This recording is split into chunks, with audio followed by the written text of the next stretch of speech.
Il y a une vérité inconfortable que la plupart préfèrent ignorer. Ce que tu as aujourd'hui est le reflet exact de qui tu es, pas de ce que tu rêves ni de ce que tu publies. La vie ne négocie pas avec des désirs vides, ni avec des affirmations devant le miroir. Elle répond sans pitié à la vibration et à l'identité que tu maintiens, même quand personne ne te regarde. Peu importe combien de livres tu lis, ni combien de conseils tu cherches, si tu n'oses pas démonter les habitudes et les pensées qui te gardent au même endroit. La véritable transformation n'est pas un tour de motivation, ni un relooking pour les réseaux sociaux. C'est un processus exigeant, souvent inconfortable, où chaque pensée, chaque réaction et chaque décision font partie du coût que tu es prêt à payer pour une vie différente. Le stoïcisme nous rappelle quelque chose de brutalement simple. Personne ne viendra te sauver de toi-même. Rien ne change jusqu'à ce que tu changes. Arrête de chercher des raccourcis, des formules miracles ou des excuses externes. Si tes résultats ne te plaisent pas, alors reprogramme ton mécanisme mental et ajuste ta discipline. La cohérence est le filtre le plus brutal de la réalité. Ce que tu penses et ce que tu fais, tôt ou tard, s'alignent et définissent ton destin. Ici, il n'y a pas de secret, il y a de la responsabilité. Aujourd'hui, je te défie de cesser d'être l'otage de tes impulsions et de prendre le contrôle de ton énergie intérieure. Car si tu n'es pas capable de gouverner ton monde intérieur, l'extérieur ne changera jamais pour toi. 1. Sois cohérent entre ce que vous pensez et ce que vous faites. Il n'y a rien de plus destructeur que de vivre divisé à l'intérieur. Si votre esprit va d'un côté et vos actions de l'autre, vous n'êtes rien d'autre qu'une contradiction sur pattes. C'est simple, personne ne respecte quelqu'un qui dit une chose et en fait une autre, et la vie non plus. Le prix de l'incohérence est extrêmement élevé, même si vous voulez l'ignorer. Cela vous vole de l'énergie, fragmente votre identité et vous laisse toujours à mi-chemin. Assez de vous justifier avec des phrases comme « je ne suis pas encore prêt » ou « quand les conditions seront réunies, je le ferai ». C'est la voie de l'auto-tromperie, celle qui vous maintient à tourner en cercles invisibles pendant que les jours passent et que rien de réel ne change. Le premier pas vers toute transformation profonde est de cesser de négocier avec votre propre voix intérieure. Si vous savez que quelque chose est juste, faites-le. Si quelque chose vous détruit, laissez-le. Point. Ne cherchez pas de raccourcis mentaux ni d'excuses sophistiquées pour continuer à retarder ce que vous savez que vous devez affronter.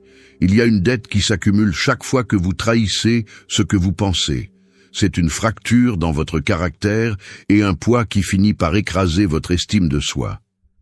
La cohérence n'est pas un luxe, c'est la base sur laquelle repose tout le reste.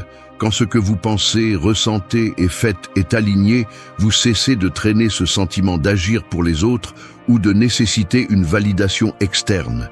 Vous êtes vous-même, vraiment, sans fioritures ni masques empruntés pour vous intégrer. Beaucoup de gens vivent préoccupés par ce qu'ils semblent en public et se permettent 1000 contradictions en privé, comme si l'univers ne prenait pas note. Mais cette double vie vous coûte cher, même si vous pensez que personne ne le remarque. La véritable discipline commence lorsque vous cessez de vous trahir dans les petits détails, dans ce que personne ne voit. Chaque fois que vous choisissez le confort plutôt que la vérité, vous vous affaiblissez de l'intérieur.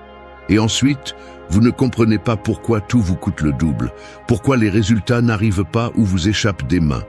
Il n'y a pas de magie. Il y a de la cohérence où il n'y a rien. Ne vous laissez pas tromper par les discours motivationnels bon marché qui vous disent que désirer quelque chose suffit. Vouloir ne sert à rien si votre comportement quotidien contredit ce désir. Celui qui veut être en paix mais passe sa journée à nourrir des pensées toxiques. Celui qui rêve de santé mais s'auto-détruit avec des habitudes misérables. Celui qui demande l'abondance mais vit dans la rareté et la peur. Tous sont incohérents et pour cela, la vie leur répond avec la même monnaie.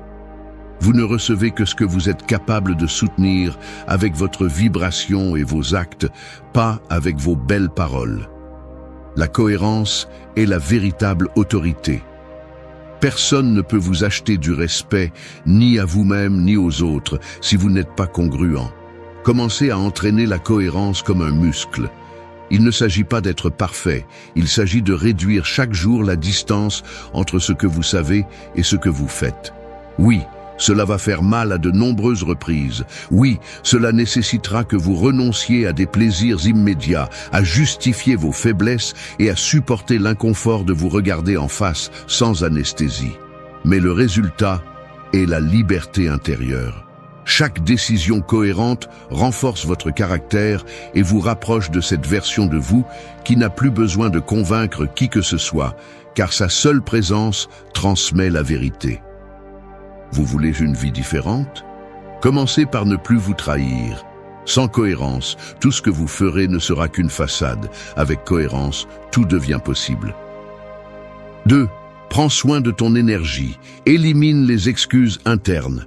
Tu te réveilles après une nuit courte, tu traînes jusqu'à la cuisine à la recherche de café, tu ouvres ton téléphone et l'écran te lance une avalanche de messages, de tâches et de demandes externes. Le corps réclame 5 minutes de plus. L'esprit négocie une autre excuse. Aujourd'hui non, je commence sérieusement demain. Tu le sais, ce n'est pas la première fois. Tu t'es promis de prendre soin de ton énergie, de laisser derrière toi les habitudes qui te drainent. Mais te voilà encore une fois, reportant, justifiant, te donnant la permission de rester comme ça. Cette scène, si commune et silencieuse, est la racine de tout épuisement. Le véritable ennemi n'est pas à l'extérieur. C'est cette voix qui trouve toujours une raison de ne pas agir, de ne pas rompre avec le confort automatique de ce qui est connu. Et si tu t'arrêtes pour regarder de près, tu verras que la fatigue qui t'accompagne n'est pas seulement physique. C'est une saturation interne d'excuses, de pensées circulaires et de petites décisions qui s'accumulent en une montagne d'épuisement invisible. Ainsi s'écoule ta vie, à accumuler des micro-trahisons contre ta propre énergie, à hypothéquer ta vitalité pour quelques minutes de plaisir immédiat ou par peur de te sentir mal à l'aise. Prendre soin de son énergie n'est pas un conseil superficiel, c'est la base de toute transformation réelle. Tu ne peux pas aspirer à une vie puissante si tu continues à te saboter dans les choses les plus basiques. Sommeil, alimentation, repos mental, limites claires.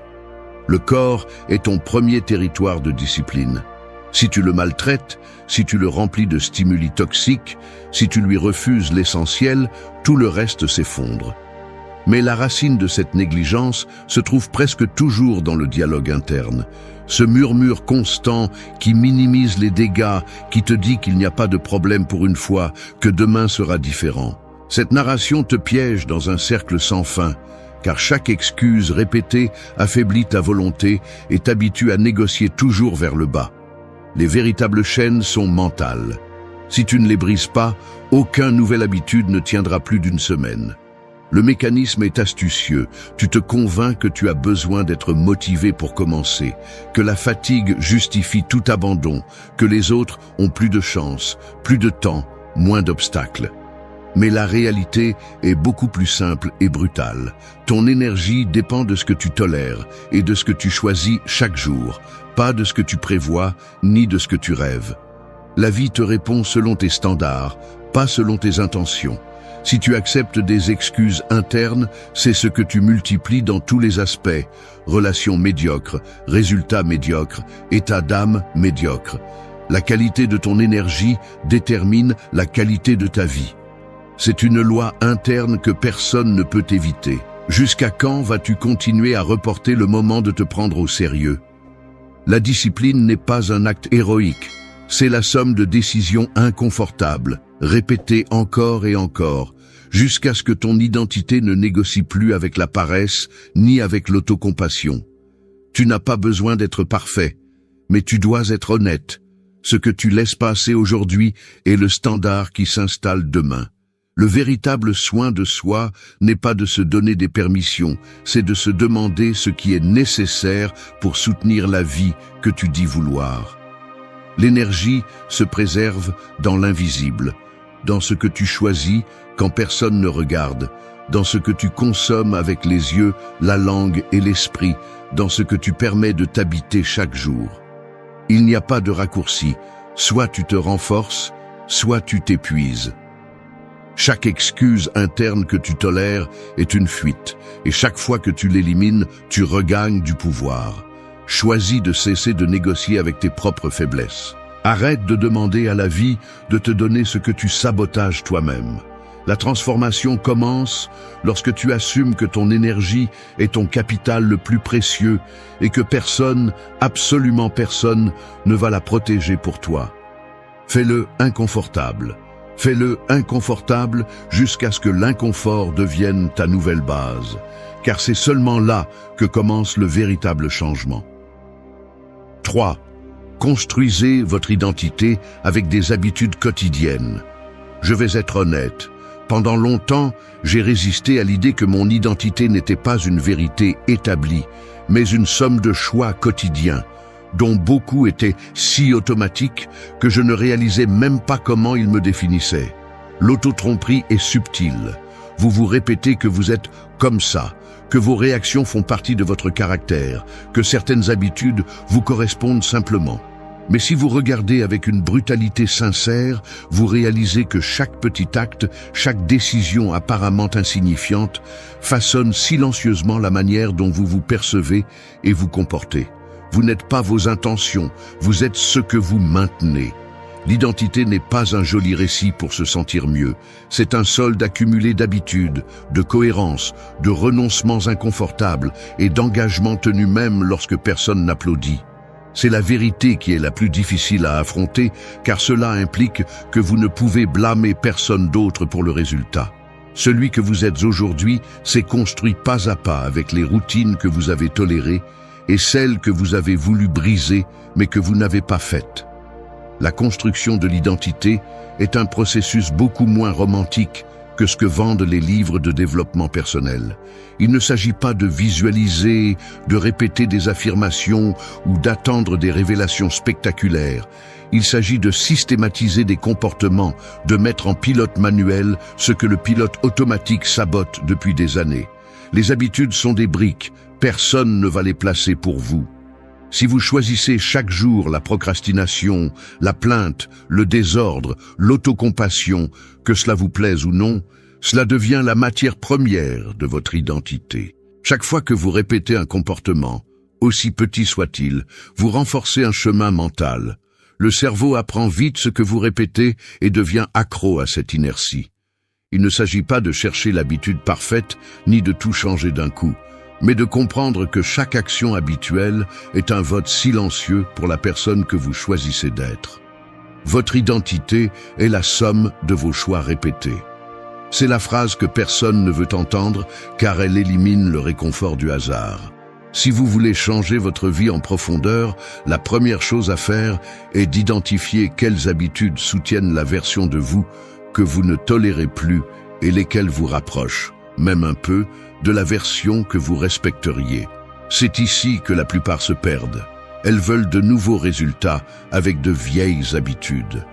Elles espèrent attirer l'abondance, le calme, le respect, la plénitude, tout en maintenant des routines qui ne renforcent que la médiocrité, l'auto-abandon et la réactivité émotionnelle. Il n'y a pas de magie là-dedans. Il y a une répétition consciente. Le véritable changement ne se produit pas lorsque vous vous sentez inspiré. Il se produit lorsque vous agissez différemment, alors que votre esprit supplie pour le vieux plaisir immédiat. L'inconfort est la preuve que vous sortez de l'ancienne identité. Chaque fois que vous parvenez à maintenir une décision inconfortable dans le temps, vous minez le terrain du personnage automatique et ouvrez de l'espace pour celui que vous voulez vraiment être. Faites-le simple. Choisissez une petite habitude, mais faites-la quotidiennement sans excuse. Il ne s'agit pas d'héroïsme, mais de constance. Un jour ne change rien, mais 100 jours consécutifs vous changent. Et si vous trébuchez, si vous échouez, le véritable entraînement réside dans le fait de ne pas négocier l'abandon. Le problème n'est jamais de tomber. Le problème est d'installer le récit selon lequel tomber est une raison pour revenir au point zéro. L'identité se renforce avec chaque répétition, pas avec chaque tentative parfaite. C'est une bataille silencieuse. sans spectateur ni récompense immédiate.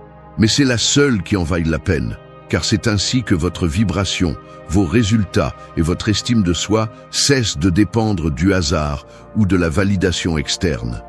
Ne cherchez pas de raccourcis ni de formules magiques. L'identité se forge avec de vraies habitudes, soutenues dans l'inconfort du quotidien.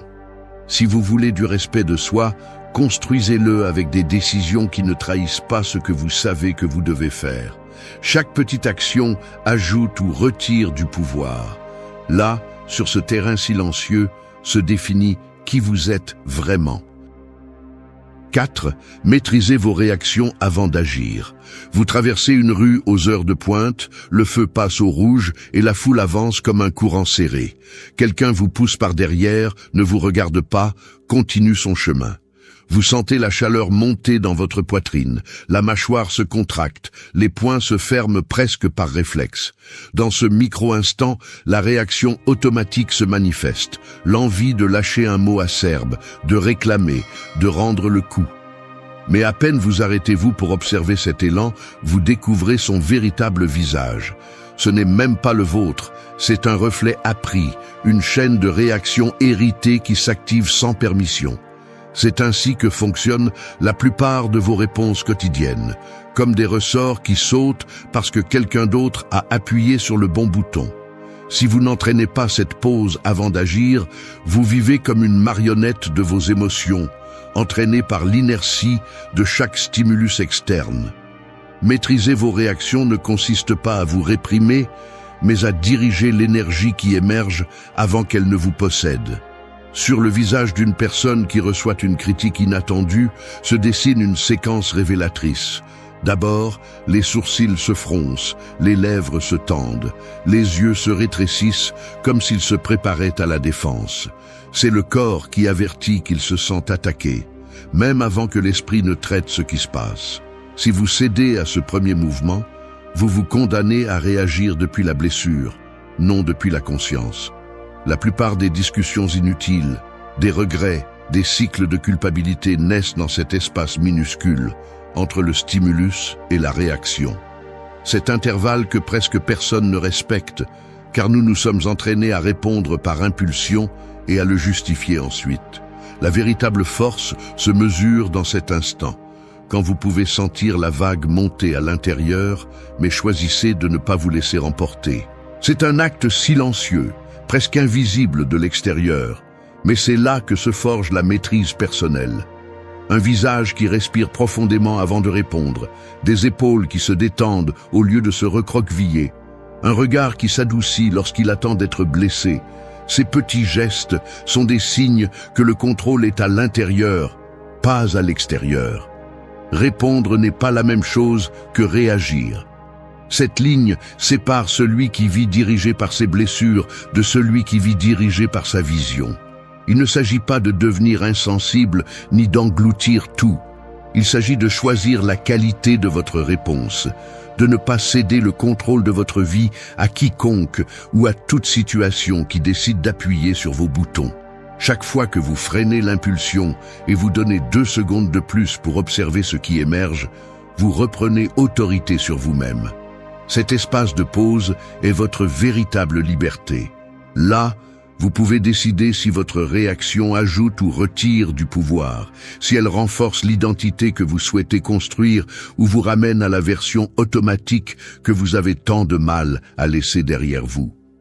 La maîtrise intérieure commence dans le microscopique. Ce n'est pas dans les grandes crises que se forme la maîtrise, mais dans la minutie, dans la façon dont vous répondez à une critique, à un retard, à une mauvaise nouvelle, à l'erreur d'autrui ou à la vôtre. Tout votre caractère se sculpte dans ces instants anodins où vous avez l'option d'exploser ou de respirer. Si vous vous observez de l'extérieur, vous verrez que les gestes comptent plus que les intentions. Une bouche qui sourit au lieu de grogner, un dos qui se redresse au lieu de s'affaisser, une voix qui baisse le volume au lieu de s'enflammer. L'autocontrôle est un pouvoir silencieux. Ce que vous ne maîtrisez pas dans le petit déborde dans le grand. Entraînez la pause, faites-en votre refuge, car seul celui qui maîtrise ses réactions peut choisir son destin. Tout le reste n'est que bruit. 5. Renforce ton corps, respecte ta présence. Ton corps n'est pas un ornement, c'est la base de tout ton pouvoir. Et si tu le traites comme un objet de seconde zone, ne t'attends pas à construire quoi que ce soit de solide dessus. Il y a ceux qui parlent à tort et à travers de transformation personnelle, de spiritualité et d'énergie, mais qui continuent d'exiger d'un corps qu'ils ont maltraité, négligé ou ignoré pendant des années.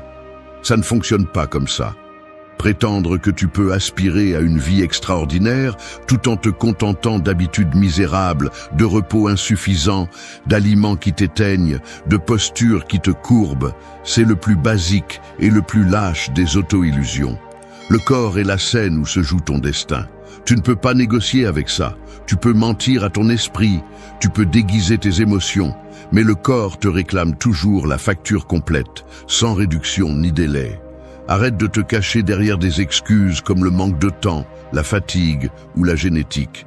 Chaque fois que tu répètes ce discours bon marché, tu renforces l'idée que tu es une victime des circonstances et non l'architecte de ta présence. Celui qui se néglige à l'extérieur se néglige à l'intérieur. Ce que tu tolères dans ta chair, tu le multiplies dans ton caractère. Il ne s'agit pas d'esthétique ni de standards extérieurs. Il s'agit de respect de soi. Si tu te permets de vivre dans un corps faible, courbé, saturé de toxines et dépourvu de vitalité, crois-tu vraiment que tu vas soutenir de grands projets, des relations profondes ou des décisions difficiles? Tu ne peux pas demander à la vie de l'intensité si tu t'éteins toi-même dans l'élémentaire. Ce que tu ne renforces pas, t'abandonne. C'est la vérité que personne ne veut entendre, parce qu'elle oblige à regarder en face la paresse, l'autocompassion et les habitudes autodestructrices qui te tirent vers le bas.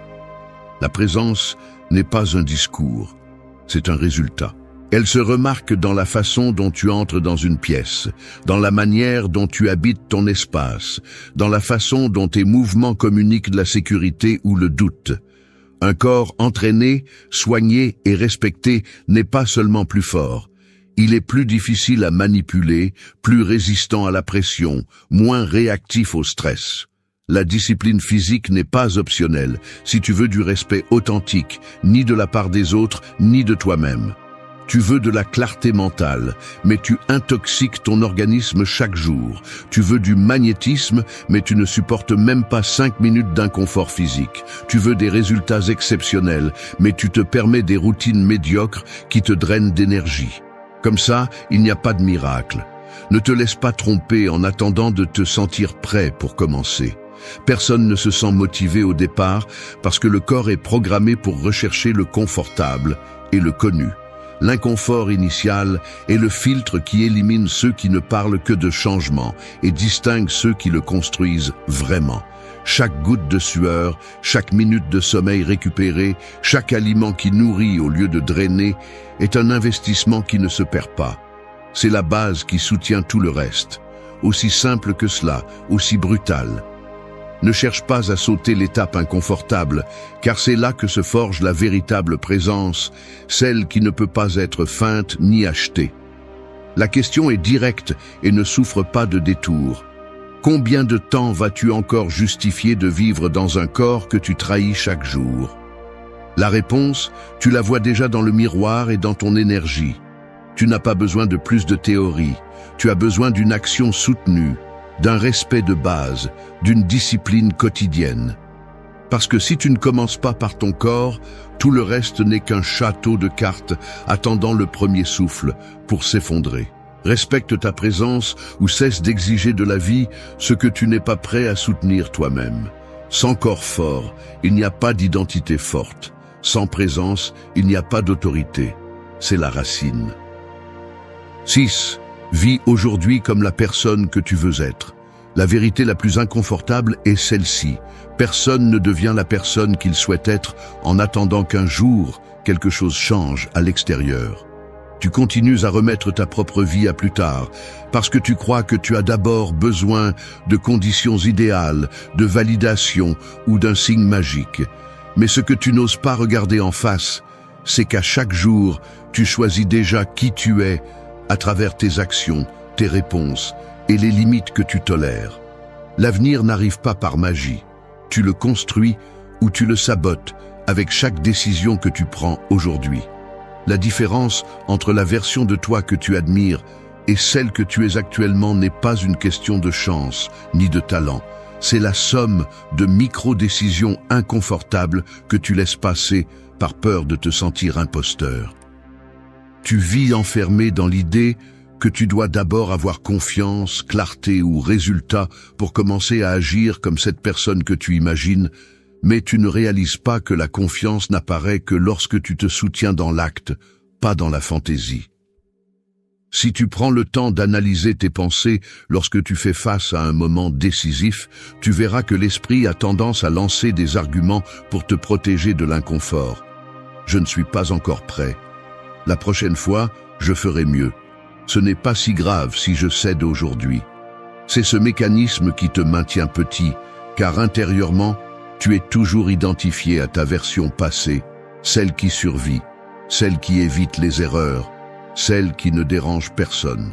Changer ce récit interne est ce qu'il y a de plus difficile, car cela implique de renoncer au confort de ce que tu connais et de commencer à agir sans garantie, sans applaudissement, sans certitude. Mais c'est seulement ainsi que le cerveau apprend une autre possibilité. C'est seulement ainsi que l'ancienne identité commence à perdre de sa force. Tu n'as pas besoin d'avoir tout résolu pour commencer à vivre comme la personne que tu veux être. Tu dois oser supporter l'inconfort d'agir différemment, même si ta voix tremble, même si tu sens que tu ne corresponds pas encore. L'identité s'entraîne dans la pratique, pas dans la théorie. C'est la frontière que la plupart des gens ne franchissent jamais. Le plus grand piège est d'attendre de te sentir prêt intérieurement. Cette attente est infinie, car l'esprit est conçu pour te protéger de la douleur, et tout changement réel fait mal. Chaque fois que tu reportes une action alignée avec ta vision, tu renforces la croyance que tu n'es pas encore suffisant. Et ce cycle devient une habitude. Tu t'habitues à rêver grand et à agir petit, à beaucoup planifier et peu exécuter, à justifier ce qui te fait du mal. Le véritable tournant se produit lorsque tu décides de cesser d'écouter cette narration interne qui te rend enfantin et que tu commences à agir selon le standard que ta vision exige, pas selon le confort de ton passé. Oui, l'inconfort sera là. Oui, tu vas sentir le poids de la contradiction jusqu'à ce que la nouvelle habitude commence à s'ancrer. Mais chaque jour où tu choisis de vivre aujourd'hui comme la personne que tu veux être demain, même si c'est dans un seul détail, tu romps avec le mécanisme automatique qui te maintient le même. Tu n'as pas besoin d'un cadre parfait pour commencer à incarner ta nouvelle identité. Tu as besoin de courage pour supporter l'inconfort de te sentir hors de place. Et pourtant, agir. Le respect de soi ne se construit pas en regardant des vidéos motivationnelles ni en attendant le moment adéquat. Il se construit dans les minutes où tu choisis de répondre avec la dignité, la discipline ou l'honnêteté de cette version future, même si à l'intérieur, tout tremble. Fais-le comme si tu étais déjà cette personne. C'est là que commence le véritable changement. Il n'y a pas de raccourci. Si aujourd'hui tu te comportes comme celui que tu veux être, même si c'est inconfortable et silencieux, la réalité commence à s'ajuster à cette fréquence. Le reste n'est qu'attente stérile, auto-tromperie et temps perdu. 7. Abat les croyances qui te limitent. Tu ouvres ton portefeuille et t'arrêtes devant le comptoir, comptant des billets avec un calcul mental qui te limite avant même de demander le prix. Tu vois une nouvelle opportunité au travail, mais ton esprit te rappelle déjà la peur de l'échec et le souvenir de la dernière fois que tu as essayé et que ça n'a pas fonctionné. Tu entres dans une conversation et choisis de te taire, même si au fond de toi, tu sais ce que tu devrais dire. Car une voix automatique t'avertit que tu n'es pas assez, que personne ne se soucie de ce que tu penses. Ainsi, chaque jour, presque sans t'en rendre compte, tu navigues ta vie à travers des filtres invisibles qui déforment ta perception des possibilités et de la réalité. Ces croyances limitantes ne sont pas seulement des phrases isolées dans ta tête. Ce sont des mécanismes actifs qui conditionnent tes choix, distordent ta perception de ce qui est possible et te lient à un scénario que tu n'as même pas écrit. Ce que personne ne te dit, c'est que la plupart de ces idées ne sont pas nées avec toi. Elles sont le résultat d'années d'éducation, de répétitions familiales, d'expériences difficiles, de messages sociaux et de moments où tu as ressenti que l'échec était trop dangereux. Le problème, c'est qu'avec le temps, tu cesses de les remettre en question. Elles deviennent le manuel opérationnel de ton cerveau, le filtre automatique par lequel tu passes chaque décision, chaque relation, chaque objectif. Il n'est pas surprenant que la plupart des gens restent coincés dans le même type de vie, année après année, même s'ils ont changé de ville, de partenaire ou de travail. La véritable limite n'est pas à l'extérieur, elle vit dans les croyances que tu n'oses pas confronter. L'esprit enchaîné fabrique des vies petites. C'est l'une de ces vérités inconfortables que personne ne veut regarder en face, car cela implique que la liberté dépend d'un nettoyage intérieur et non d'un coup de chance. Lorsque tu décides de renverser une croyance limitante, la tâche n'est pas seulement intellectuelle. Il ne suffit pas de répéter des phrases positives ou de lire des livres de développement personnel. Il faut identifier le mécanisme complet. Quelle situation active l'idée limitante? Quelle émotion l'accompagne? Quel comportement renforce ce cycle? Par exemple, si chaque fois que tu penses à te lancer dans l'entrepreneuriat, tu ressens de l'anxiété et te souviens d'un échec passé, observe comment ton corps se referme, comment ton dialogue intérieur devient critique et comment finalement tu abandonnes avant d'essayer. Le cycle se répète, non pas parce que tu es faible, mais parce que l'esprit préfère ce qui est connu, même si cela te sabote. C'est un système d'autoprotection obsolète qui ne sert qu'à te maintenir dans la zone où rien ne te met à l'épreuve. C'est là que ta vie devient prévisible, monotone et au fond frustrante. La seule façon de briser ce schéma est d'agir avant que la croyance ne décide pour toi. Reconnais la phrase automatique, ressens l'émotion inconfortable et, à ce moment-là, choisis une action minimale qui contredise l'ancienne narration. Cela ne doit pas être un saut héroïque. Il suffit de maintenir une petite décision qui montre au cerveau qu'une autre réalité est possible. Chaque fois que tu le fais, tu affaiblis le cycle et ouvres un espace pour une nouvelle identité. Ici, il ne s'agit pas de te convaincre avec des affirmations vides, mais de construire des preuves réelles en faveur d'une version de toi plus libre. Ta vie ne s'améliore pas avec de jolies pensées, mais avec des preuves concrètes. C'est ce qui transforme l'autoperception et peu à peu la réalité externe. Les croyances limitantes ne perdent de pouvoir que lorsque tu cesses de leur obéir. Elles ne disparaîtront pas du jour au lendemain, mais chaque fois que tu agis malgré elles, la distance entre ton potentiel et ta vie se réduit. Ce processus est inconfortable, oui. Il exige une honnêteté brutale et de la patience, car il implique de désinstaller de vieux mécanismes et de tolérer l'incertitude du nouveau. Mais si tu ne le fais pas, tu continueras à vivre dans une marge imposée par l'histoire des autres et non par ton véritable désir. La clé est de regarder en face ce qui te conditionne et de décider, encore et encore, que tes croyances ne sont pas une condamnation, mais seulement un point de départ. La transformation commence lorsque tu cesses d'attendre la permission d'être celui que tu peux vraiment devenir. 8. La transformation réelle nécessite une patience constante. Je ne sais combien de fois je me suis surpris à regarder l'horloge, attendant que le changement se remarque d'un jour à l'autre, comme si tout l'effort interne devait se refléter immédiatement dans le monde visible. Il y a une impatience âpre qui s'installe dans la poitrine, un mélange de frustration et de fatigue lorsque tu vois que, malgré tout ce que tu essaies de déconstruire à l'intérieur, à l'extérieur, il semble que rien ne change. Tu te lèves chaque matin avec une intention claire, tu répètes les habitudes, tu choisis avec effort de répondre différemment, mais l'environnement ne se plie pas à ta volonté. Les gestes sont petits. La tasse de café que tu tiens en consultant une liste de choses à faire qui ne finit jamais, la mâchoire serrée après avoir reçu une mauvaise nouvelle, le corps tendu devant le miroir se demandant si cela vaut vraiment la peine de faire tant de sacrifices. Et bien que le discours motivationnel sonne bien dans ta tête, la réalité est que le processus est lent, presque invisible. Et c'est là que la patience devient l'épreuve la plus brutale de toutes. L'esprit veut des résultats immédiats, mais le corps et la vie fonctionnent sur une autre fréquence.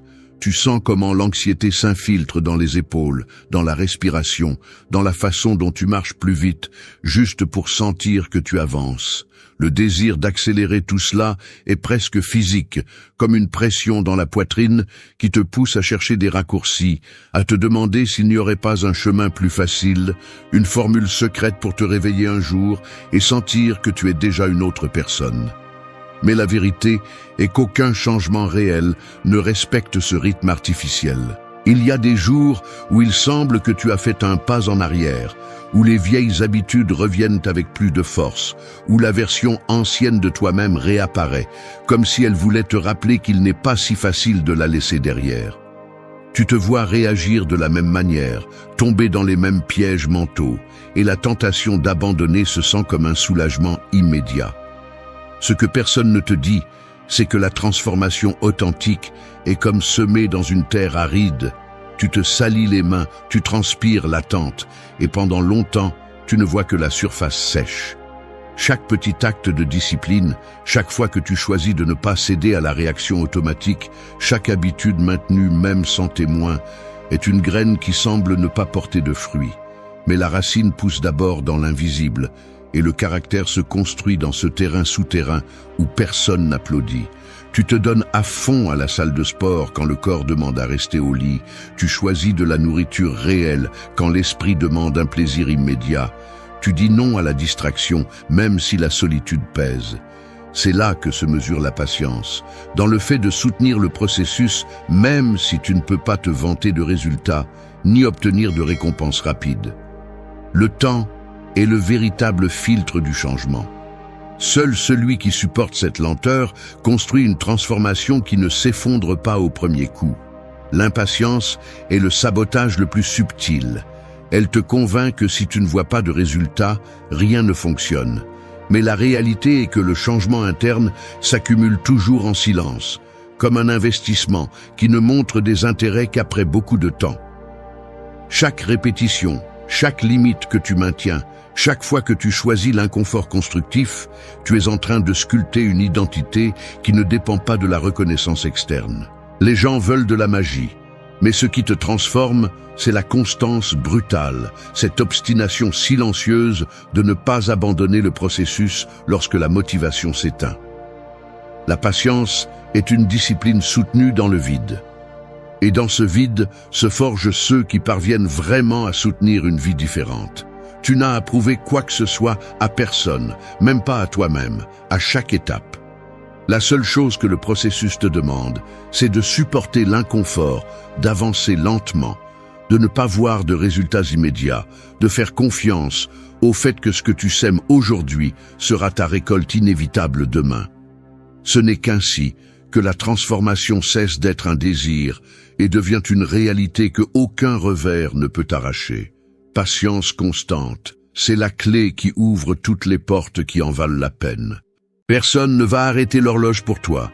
Pendant que tu décides si tu commences ou si tu procrastines, la vie continue de décompter les minutes et elle ne se soucie pas le moins du monde de savoir si tu es prêt ou non. La vérité est inconfortable. La plupart des gens se laissent entraîner par l'inertie du quotidien, attendant que quelque chose change, attendant de se sentir motivé ou de trouver le moment parfait. Mais ce moment n'arrive jamais tout seul. Chaque matin est une sorte d'examen silencieux. Ce que tu fais ou ne fais pas fait la différence entre avancer ou rester bloqué.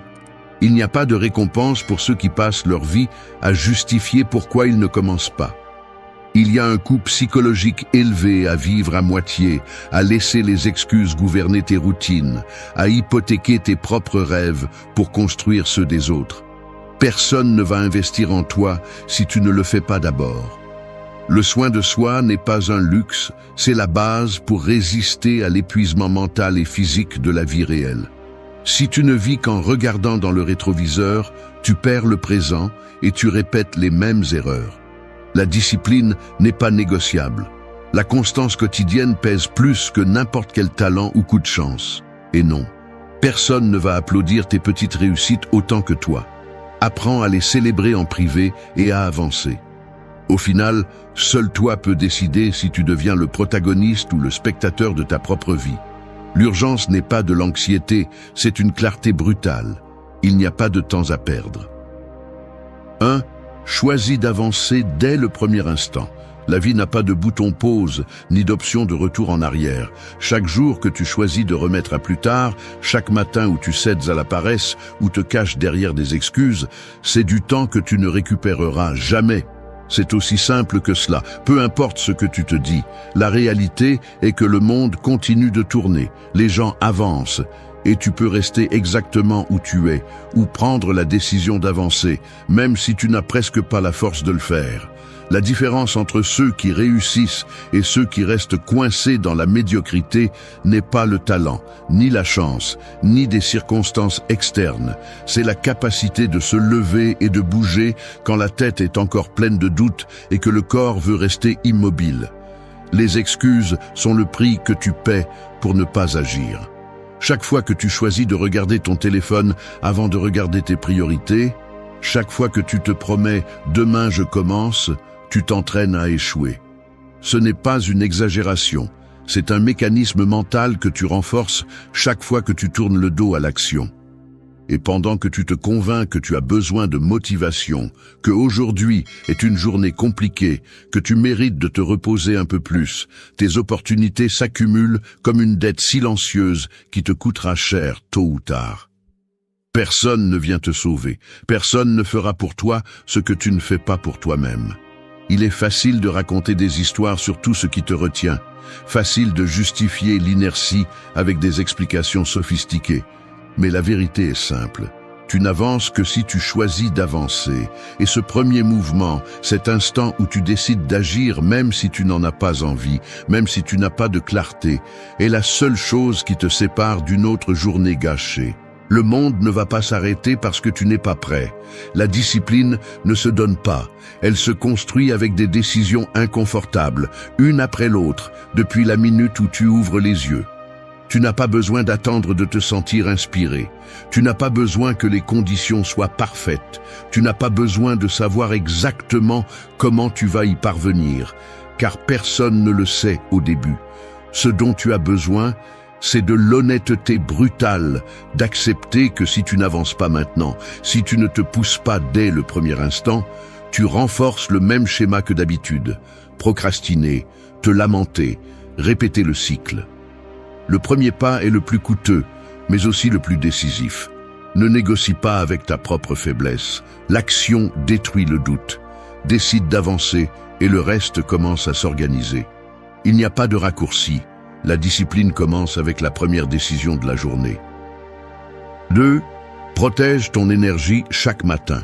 Tu te réveilles et presque sans y penser, la première chose que tu fais est de prendre ton téléphone. Notifications, messages, une rafale d'informations que tu n'as pas encore demandées. Avant même que tu puisses décider comment tu veux commencer ta journée, des attentes extérieures s'immiscent déjà dans ton esprit, distrayant ton attention et drainant ton énergie avant même que tu ne l'aies utilisée pour toi. C'est automatique, presque réflexe. L'habitude de te livrer à l'extérieur avant de te demander comment tu te sens vraiment, dans quel état tu arrives à cette journée, ou ce que tu as besoin de protéger pour ne pas te perdre parmi des demandes et des stimuli que tu n'as pas choisis. C'est un mécanisme si ancré que tu le remets rarement en question. Mais il est là. Chaque matin, la première attaque sur ton énergie se produit bien avant que tu ne sortes du lit. La plupart des gens ne réalisent pas l'importance de ce moment. Ils croient que l'énergie est inépuisable ou qu'ils peuvent la récupérer plus tard, comme si la volonté et la clarté mentale étaient une ressource qui se renouvelle simplement parce que oui. Mais ça ne fonctionne pas comme ça. Le matin est le terrain le plus fertile et aussi le plus vulnérable. Si tu permets que la première chose qui entre dans ta tête soit des problèmes extérieurs, des comparaisons vides, des exigences immédiates, tu commences la journée en payant un prix invisible, tu fragmentes ton attention, tu contamines tes émotions, tu ouvres la porte à des pensées qui ne t'appartiennent pas. Ainsi, l'anxiété et la fatigue ne viennent pas de la charge réelle, mais de l'usure constante de permettre aux autres de choisir pour toi à quoi tu penses et comment tu te sens. Protéger ton énergie chaque matin n'est pas un luxe, c'est une nécessité. Il y a une différence abyssale entre te réveiller pour réagir et te réveiller pour décider. La première option te transforme en esclave de l'extérieur. La seconde, en architecte de ta propre journée. Il ne s'agit pas de rituels complexes ni de philosophie vide, mais d'un acte d'honnêteté envers toi-même. Si tu veux avancer, tu dois filtrer ce qui et qui mérite ton attention dans ce premier tronçon de la journée. La discipline ne commence pas par de grands gestes, mais par le courage de poser des limites claires à ce que tu laisses entrer dans ton esprit quand tu es le plus vulnérable. Tout le monde n'a pas le droit d'accès à ton état mental. Tu es le gardien de ta propre énergie. La volonté s'épuise rapidement si tu la donnes avant de l'utiliser pour ce qui est important. L'énergie est précieuse. Investis-la dans ce qui te construit, pas dans ce qui te consomme. Si chaque matin tu choisis de te concentrer sur l'urgence des autres, sur les nouvelles qui ne génèrent que du bruit intérieur, sur les comparaisons qui te font perdre confiance, tu te retrouves bientôt sans ressources pour ce qui compte vraiment. Faire taire le monde pendant quelques minutes et t'écouter toi-même est un acte de rébellion contre l'inertie. Choisis d'être une priorité. Personne ne va protéger ton énergie à ta place. 3. Apprends, mais ne vis pas dans le passé. Je vais être honnête. Parfois, je me surprends à revisiter d'anciennes scènes, comme si en les analysant à nouveau, je pouvais changer le dénouement, comme si accumuler des explications ou des réflexions était une façon d'ajuster le présent. C'est un mécanisme presque automatique. L'esprit cherche un sens à ce qui est déjà arrivé, s'accroche à des erreurs, à des commentaires auxquels je n'ai pas su répondre, à des décisions que je juge aujourd'hui avec la sévérité de celui qui connaît déjà les conséquences. Mais si je regarde cela avec objectivité, revivre le passé, au-delà d'apprendre ce qui est nécessaire, devient un fardeau. Le poids ne vient pas de ce qui s'est passé, mais de l'incapacité à le lâcher et de l'illusion qu'en me punissant avec des souvenirs, je vais avancer plus vite. Le passé est un maître, pas une prison. Si tu restes trop longtemps à étudier de vieilles défaites, tu finis par vivre dans un simulacre d'action. Tu planifies, tu analyses, tu te promets de ne pas répéter les erreurs, mais en réalité, tu restes figé, utilisant l'apprentissage comme excuse pour ne pas te réexposer au risque d'échouer. Il y a un piège mental là-dedans, car l'esprit te convainc que tu progresses simplement en comprenant mieux tes propres trébuchements, alors qu'en réalité, tu perfectionnes seulement l'art de l'autocritique. Le véritable apprentissage exige une seule chose, extraire la leçon et l'appliquer, pas construire une identité autour de ce qui a mal tourné, transformer chaque erreur en partie de ton histoire, mais pas en ta définition. Si tu permets au passé de dicter tes mouvements, ce qui en théorie est mémoire se transforme en chaîne. Il est facile de dire que l'on apprend de ses erreurs, mais il est difficile de détecter quand cette révision constante cesse d'être utile et commence à être une forme sophistiquée d'auto-sabotage. Le temps passé à se lamenter est un temps volé au présent. Tu ne peux pas récupérer ce qui a déjà été, mais tu peux perdre ce que tu as maintenant si tu t'accroches trop à ce qui n'a pas fonctionné auparavant. C'est aussi simple que cela, aussi brutal. Le véritable défi est de développer un filtre interne, identifier les informations qui ajoutent réellement de la valeur et écarter la tendance à suranalyser. La compassion mal comprise est l'ennemi du progrès. Il ne s'agit pas de nier tes échecs ni de les embellir, mais de comprendre que l'apprentissage n'a de valeur que si tu le transformes en action immédiate. Le passé informe, mais la décision se prend toujours dans le présent. Tu n'es pas tes erreurs, tu es ce que tu en fais. C'est la phrase que tu devrais te rappeler chaque matin, car si tu ne coupes pas le cycle de revenir toujours au même point, tu entraîneras ton esprit à survivre dans le regret au lieu d'avancer avec responsabilité. La discipline d'apprendre du passé, mais de ne pas y vivre, nécessite une vigilance constante. Ce n'est pas un acte unique, c'est une décision quotidienne. Chaque fois que la tentation de te punir pour ce que tu n'as pas bien fait apparaît, rappelle-toi que ce temps investi dans l'auto-reproche est une ressource que tu ne récupéreras jamais. Le passé sert de référence, pas de destination. Si tu veux avancer, utilise l'apprentissage comme tremplin, jamais comme excuse pour rester immobile.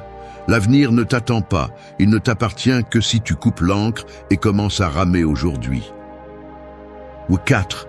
Fais de ton auto-soin une priorité. Un corps qui traîne chaque matin avec les épaules affaissées et le regard embrumé, c'est comme une machine qui ne reçoit jamais d'entretien. Tu peux la forcer à fonctionner un certain temps, mais chaque jour, l'usure s'accumule dans les engrenages.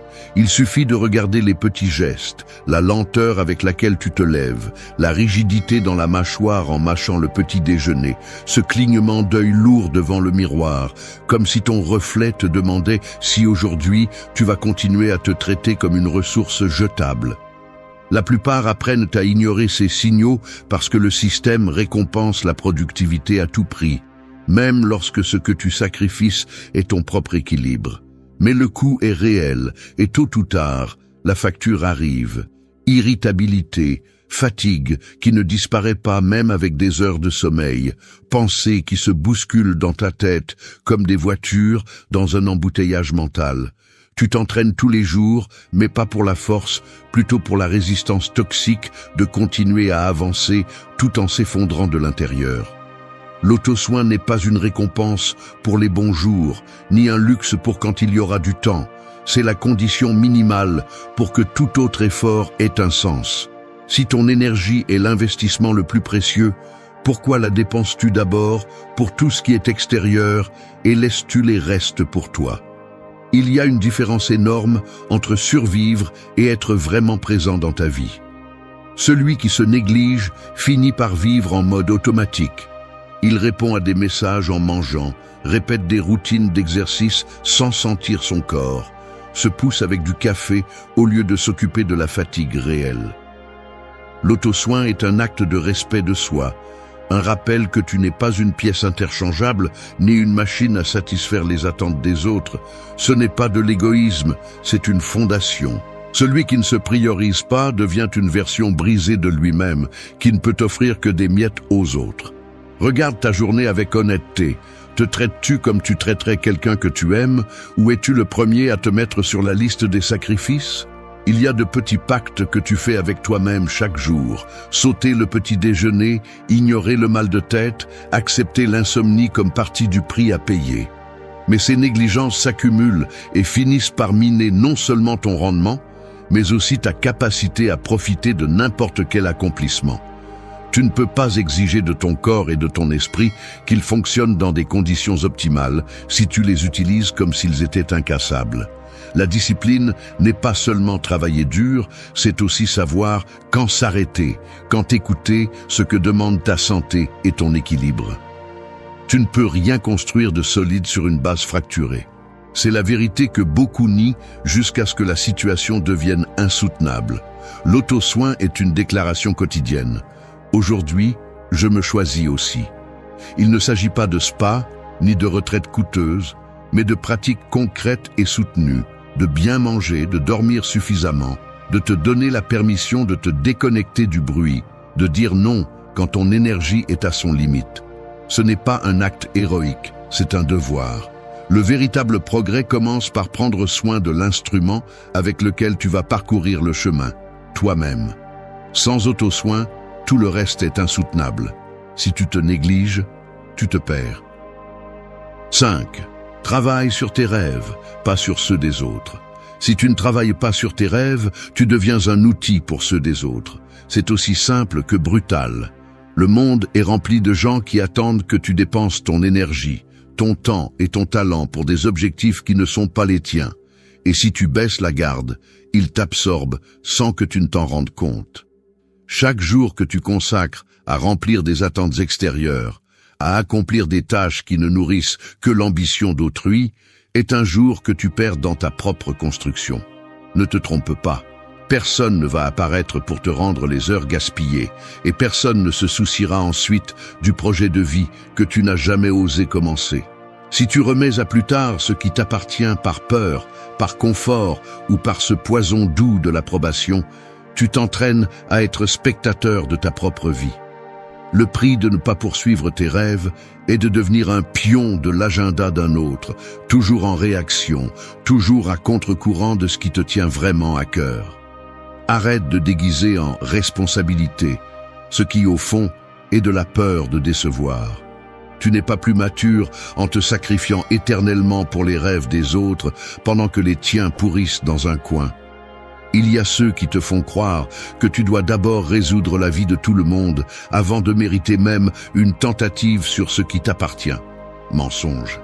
Cette narration ne sert qu'à te maintenir docile, fonctionnel et prévisible, loin de tout risque réel, loin de toute grandeur. Le monde ne te doit rien et tu n'as pas à hypothéquer ta vie pour recevoir de la validation. C'est la ligne qui sépare ceux qui construisent leur destin de ceux qui ne remplissent que des vides d'autrui. Chaque fois que tu remets ton propre projet à plus tard, tu renforces l'idée que ton but peut attendre, que tu peux te contenter des miettes de temps et d'énergie qui restent après avoir servi tout le monde. Mais la réalité ne négocie pas. Tes rêves ne vont pas survivre à base de reste. Soit tu les nourris en premier, soit tu les enterres sans t'en rendre compte. N'attends pas la permission de qui que ce soit. Tu n'en as pas besoin. Si tu continues à attendre le moment idéal, tu ne feras que perfectionner ton rôle dans la machinerie des autres. Il y a une vérité inconfortable. Tu choisis chaque jour si tu avances dans ce qui t'appartient ou si tu te dilues dans ce qui est étranger. Personne d'autre ne le fera pour toi. Arrête de te cacher derrière des agendas saturés et des tâches urgentes qui ne font que maquiller ton incapacité à prioriser ce qui est vraiment important. Si tu ne mets pas ton rêve au centre, le monde va le pousser vers les marges. Travaille sur ce qui t'appartient, même si personne ne t'applaudit, même si cela semble inutile, même si la fatigue te convainc qu'il est plus facile de te conformer à ce que tu fais d'habitude. La vie est trop courte pour être seulement la ressource des autres. Il n'y a qu'une seule façon de ne pas te trahir. Avancer chaque jour, même d'un pas, vers ce que tu désires vraiment. La discipline de te choisir, même quand personne ne le fait pour toi, est la seule garantie que ton rêve ne se transforme pas en débris. Choisis d'être le protagoniste, pas le remplaçant. Ta vie est le seul projet qui compte vraiment. 6. Filtre les voix que tu laisses entrer. La vérité est celle-ci. La plupart des voix que tu entends au quotidien ne cherchent pas ton bien, ne comprennent pas ton chemin et ne portent pas le poids de tes décisions. Elles parlent par habitude, par peur, par jalousie, par coutume ou par simple ignorance de ce qui anime réellement ta vie intérieure. Filtrer ces voix n'est pas de l'orgueil, c'est une survie mentale. Car chaque phrase que tu laisses entrer sans filtre est une graine qui peut germer en doute, en insécurité ou en une résignation silencieuse que tu confonds ensuite avec du réalisme. Le problème n'est pas seulement ce que les autres disent, mais ce que tu permets de rester à l'intérieur et qui finit par façonner la manière dont tu interprètes tes propres limites. Personne ne porte tes conséquences, mais beaucoup se sentent en droit de donner leur avis sur ton processus, de juger tes rythmes, de projeter leur peur sur tes décisions.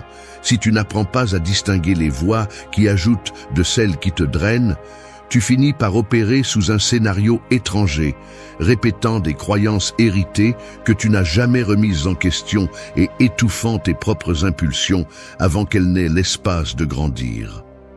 Il existe un mécanisme silencieux qui s'active chaque fois que tu cherches l'approbation avant la clarté intérieure. C'est un entraînement invisible. Tu te programmes pour consulter l'extérieur, ce que tu devrais résoudre à l'intérieur. Tu poses des questions, écoutes, absorbes des avertissements et des conseils de ceux qui n'ont peut-être même pas affronté la moitié de tes batailles, et peu à peu, tu cèdes du terrain à une narration qui n'est pas la tienne. L'esprit, par défaut, est perméable. Si tu n'établis pas de limites, n'importe quelle voix peut devenir un ordre caché. Tu ne peux pas. Ce n'est pas le moment. Mieux vaut attendre. Le danger est qu'en le répétant suffisamment, tu ne parviens plus à distinguer ta véritable voix parmi l'écho des autres. Tu perds confiance en ton propre jugement et, sans t'en rendre compte, tu donnes plus de poids aux doutes importés qu'à tes propres convictions. La liberté intérieure ne se construit pas en acceptant tout ce qui arrive. Elle se forge en décidant de ce qui mérite de rester et de ce qui doit partir. Avoir son propre jugement est une forme de courage. Il ne s'agit pas de mépriser tout le monde, ni d'ignorer l'apprentissage extérieur, mais bien de mettre en place un filtre rigoureux. Tu ne devrais laisser entrer que les conseils et les critiques de ceux qui ont réellement parcouru le type de chemin que tu aspires à emprunter, et même ainsi, en te rappelant que leurs circonstances ne seront jamais identiques aux tiennes. Tous ceux qui t'entourent ne veulent pas te voir avancer. Beaucoup veulent juste te voir rester le même. Le plus grand acte de respect envers toi-même est de défendre l'espace mental où se forge ta vision. Tu n'es pas une décharge d'opinion d'autrui. Cette phrase, tu devrais la répéter chaque fois que tu remarques qu'une critique ou une peur extérieure commence à peser plus que ton objectif. La discipline de filtrer les voix n'est pas une mode, c'est une nécessité pour ne pas te perdre dans le labyrinthe des attentes qui ne t'ont jamais appartenu. Si le monde te parle depuis la résignation, réponds avec détermination. Choisis bien à qui tu donnes la clé de ton esprit. Ce que tu laisses entrer aujourd'hui peut être la graine de ce qui te définit demain. 7. Constance quotidienne, pas d'excuses passagères. Tu te lèves et sans t'en rendre compte, tu répètes le même mouvement qu'hier. Tu vas directement à la salle de bain, tu te mouilles le visage, tu penses à tout ce que tu as en attente et, durant ce bref instant avant de t'habiller, tu te demandes si aujourd'hui sera différent ou simplement une copie de la veille. Le calendrier avance, mais tes habitudes sont presque identiques. Ce n'est pas que tu manques de volonté pour changer, mais la coutume a généré une inertie silencieuse, une sorte de pilote automatique qui te fait sentir que l'urgent est toujours plus important que l'essentiel. Et voilà le premier obstacle. L'esprit s'est spécialisé dans la protection contre l'effort soutenu, déguisant la fatigue avec des excuses sophistiquées et justifiant chaque interruption comme si c'était une exception et non la règle. La constance n'est pas une inspiration soudaine, ni une série de 3 jours où tu te sens inarrêtable, mais la conséquence de décisions petites, inconfortables et surtout répétées. Chaque fois que tu permets à une excuse de prendre le dessus, tu entraînes ton cerveau à négocier avec tes objectifs. Le mécanisme est simple. Aujourd'hui, tu te convaincs que ce n'est pas grave de sauter ta routine parce que tu es fatigué ou parce que la journée s'est compliquée. Demain, cette exception devient un précédent et après-demain, une norme.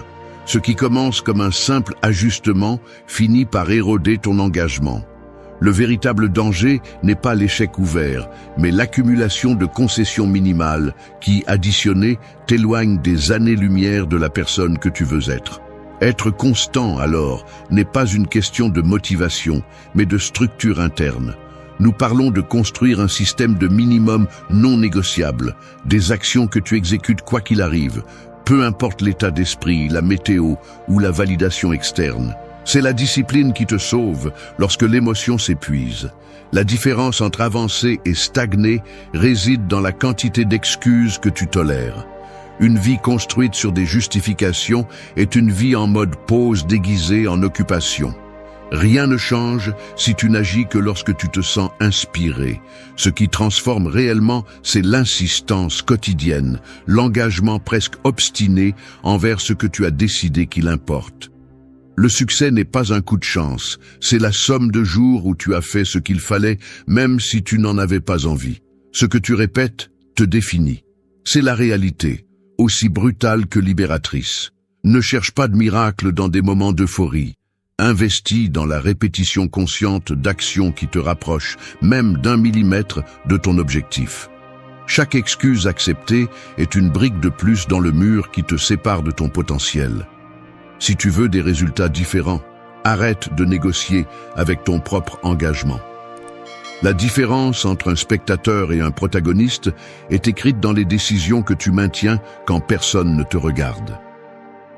8. Célébrez vos progrès en privé. Il y a quelque chose d'inconfortable à le reconnaître, mais j'ai ressenti ce besoin presque enfantin de raconter à quelqu'un chaque petit accomplissement. comme si la validation externe était le saut définitif que j'avance dans la bonne direction.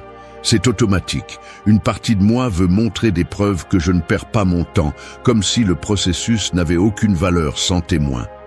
Je me surprends à passer en revue mentalement à qui je pourrais envoyer une bonne nouvelle, ou à imaginer des réactions qui n'existent même pas. Tout cela pour sentir que l'effort résonne à l'extérieur. Mais la réalité est autre. Lorsque le progrès dépend du regard des autres, vous devenez prisonnier des applaudissements et cet esclavage s'infiltre dans les gestes quotidiens. Pensez-y. Vous finissez par vérifier votre téléphone après chaque avancée, vous vous arrêtez pour prendre une photo avant de vraiment profiter du moment, vous éditez même l'histoire pour qu'elle semble plus intéressante lorsque vous la racontez.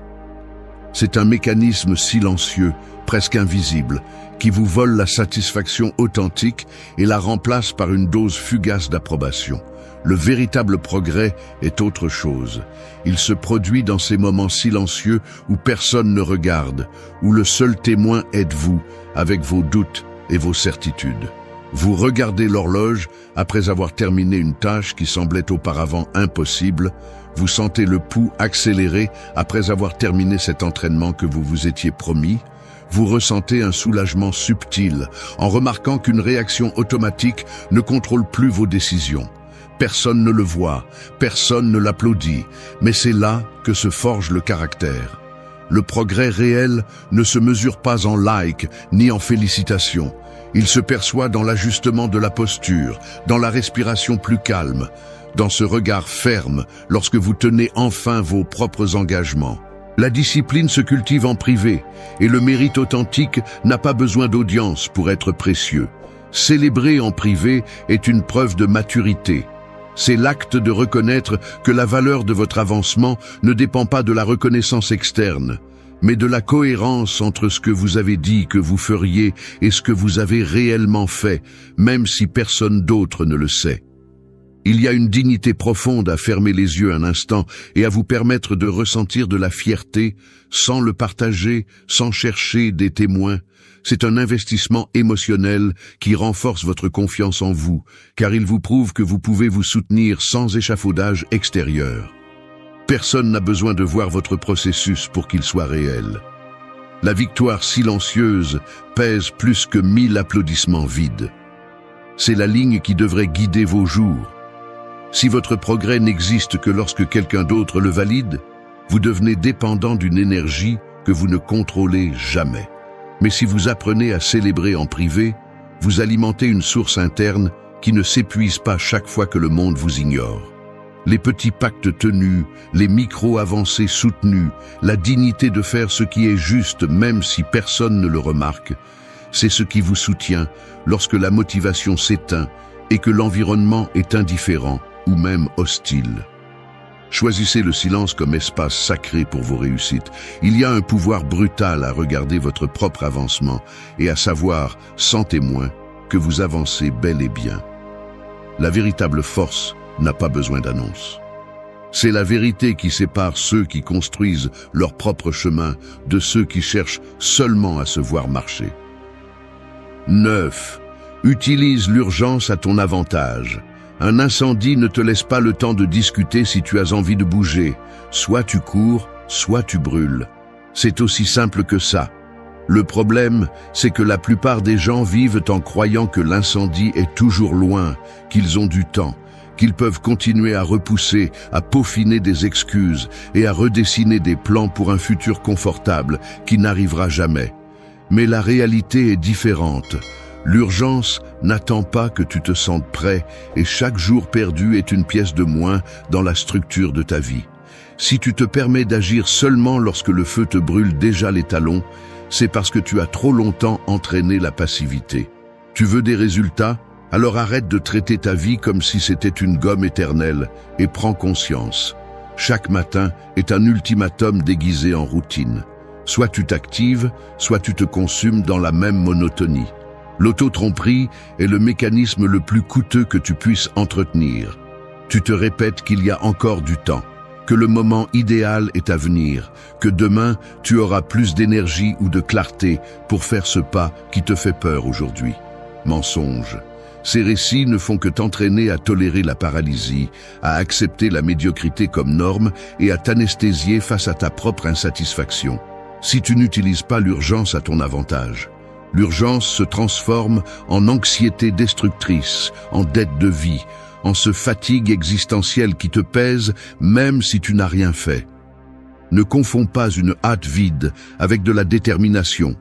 L'urgence réelle est un rappel que ta marge d'action est limitée et que ce que tu ne commences pas aujourd'hui, tu ne le commenceras probablement jamais.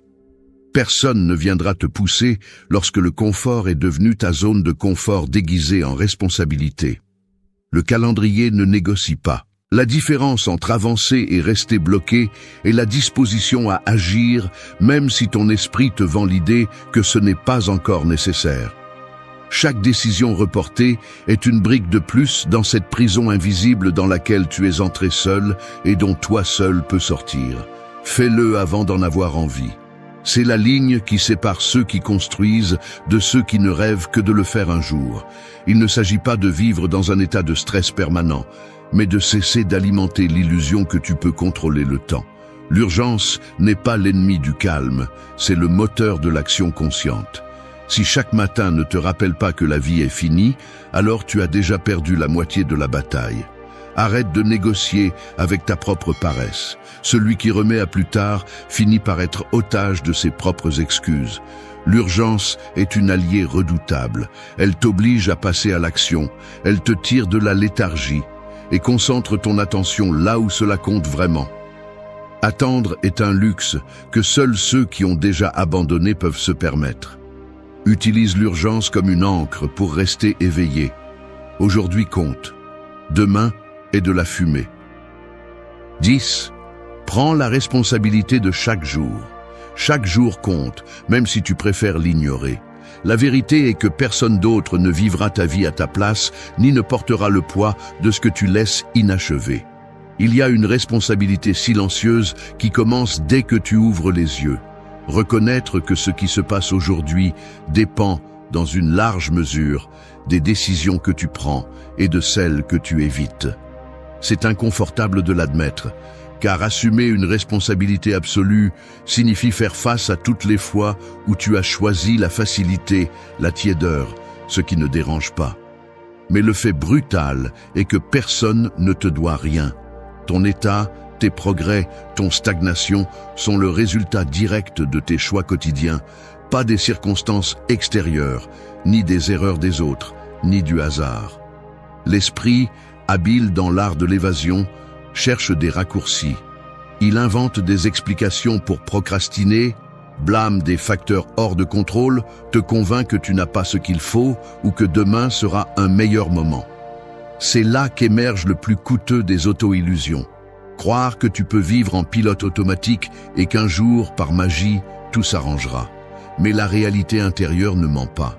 Tu sais parfaitement quand tu fuis ta propre responsabilité, quand tu te trahis en laissant l'inertie décider pour toi. Le coup est subtil au début, presque imperceptible, une gêne de fond, une voix qui te rappelle ce que tu continues à remettre à plus tard. L'ignorer est facile, jusqu'à ce que le poids accumulé commence à fracturer ta confiance. Prendre la responsabilité de chaque jour est un entraînement psychologique qui ne se réalise pas avec de belles phrases ni avec des promesses sur l'oreiller.